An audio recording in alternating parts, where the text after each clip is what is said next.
નમસ્કાર મિત્રો, સ્વાગત છે તમારા બધાનું વિદ્યા સેતુ હસ્તી યુટ્યુબ ચેનલમાં। આજના આ વિડીયોમાં આપણે વિદ્યા સહાયક ભરતીનું પીએમએલ કઈ રીતે ચેક કરવું તેના વિશે ચર્ચા કરીશું।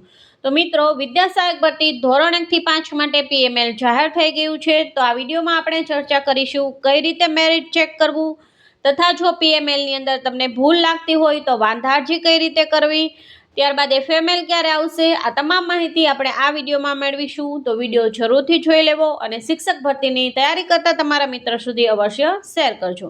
તો ચાલો શરૂ કરીએ આજનો આ વિડીયો।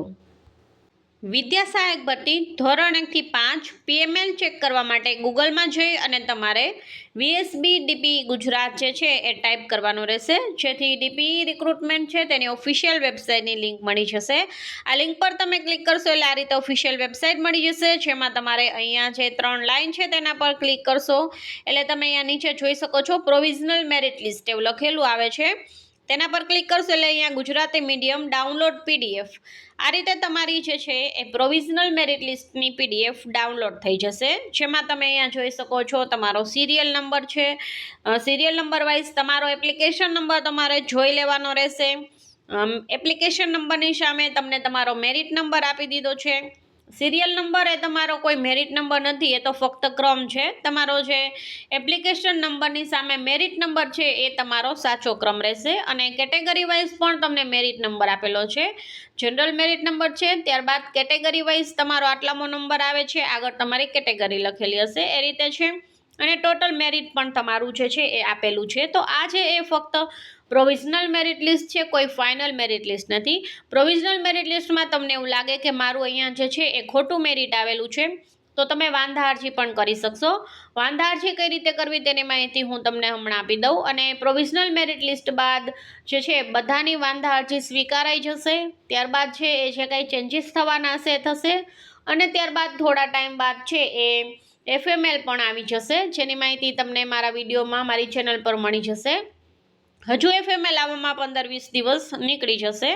તો અહીંયા તમે જોઈ શકો છો આ રીતે મેરિટ ચેક કરવાનું છે। હવે તમને બતાવી દઉં એડવર્ટાઇઝમેન્ટ જે સંપૂર્ણ જે છે એ અહીંયા આપેલી છે। તમે નીચે અહીંયા જશો, સ્ક્રોલ કરશો એટલે અહીંયા તમે જોઈ શકો છો આ રીતે છે એ જાહેરાતમાં તમે જાહેરાત જોઈ શકશો, વિગતવાર જાહેરાત પણ છે, અને કામચલાઉ મેરિટ યાદી અંગેની જાહેરાત છે। એટલે તમારી જે ભરતી જે આવેલી છે તેની વિગતવાર જાહેરાત તમે અહીંયા જોઈ શકશો। જાહેરાત હમણાં જે આવી એ પણ જોઈ શકો છો, અને આ જે છે એ કામચલાઉ મેરિટ યાદી જે આવેલ છે તેના વિશે જાહેરાત છે। તો કામચલાઉ મેરિટ યાદી જે છે એ ડીપીઈ ગુજરાત જે છે તેની વેબસાઇટ પર મૂકવામાં આવી છે, એ છે 10/8/2026ના રોજ વેબસાઇટ પર મૂકવામાં આવી છે, જે તમે જોઈ શકશો। અને ત્યારબાદ તમને એવું લાગે કે મારે આમાં ભૂલ છે તો તમે વાંધા અરજી પણ કરી શકશો। વાંધા અરજી કરવા માટે જે છે એ તમારે ઓનલાઈન જ વાંધા અરજી જે છે તેની પ્રિન્ટ મેળવવાની રહેશે। સુધારાપત્રક તમને વાંધા અરજીનું જે છે એ ઓનલાઈન મળી જશે। ત્યારબાદ તમારે જે છે એ વાંધા અરજી સ્વીકાર કેન્દ્ર પર જવાનું રહેશે। એની તારીખ છે 13/8/2026થી લઈ અને 20/8/2026 સુધીમાં તમે છે એ આ વાંધા અરજી છે એ મોકલી શકો છો। એટલે વાંધા અરજી માટેનું જે પત્રક જે છે, વાંધા અરજી કરવાનું જે ઓનલાઈન પત્રક છે એ ઓનલાઈન તમને વેબસાઇટ પરથી મળી જશે, અને એ પત્રક લઈ અને તમારે રૂબરૂ જવાનું રહેશે। કોઈ ઓનલાઈન સીધી ડાયરેક્ટ વાંધા અરજી થતી નથી, એટલે વાંધા અરજી કરવી થોડી મુશ્કેલ છે। ઓનલાઈન તમને પત્રક મળશે અને તમારે રૂબરૂ જઈ અને પત્રક તમારે જે વાંધા અરજી સ્વીકાર કેન્દ્ર હોય ત્યાં આપવાનું રહેશે, એટલે કે ગાંધીનગર જવાનું થતું હોય છે, અને એની તારીખ છે 13/8થી લઈ અને 20/8 સુધીમાં તમારે આપવાનું રહેશે।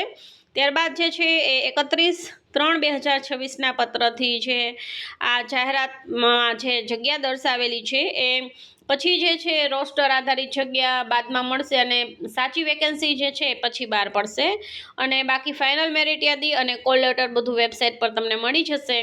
આ વાંધા અરજી થઈ જશે, ત્યારબાદ થોડા ટાઈમ બાદ છે એ એફએમએલ પર આવી જશે। તો આ રીતે છે એ અત્યારે હાલ છે એ કામચલાઉ મેરિટ યાદી બહાર પડેલ છે।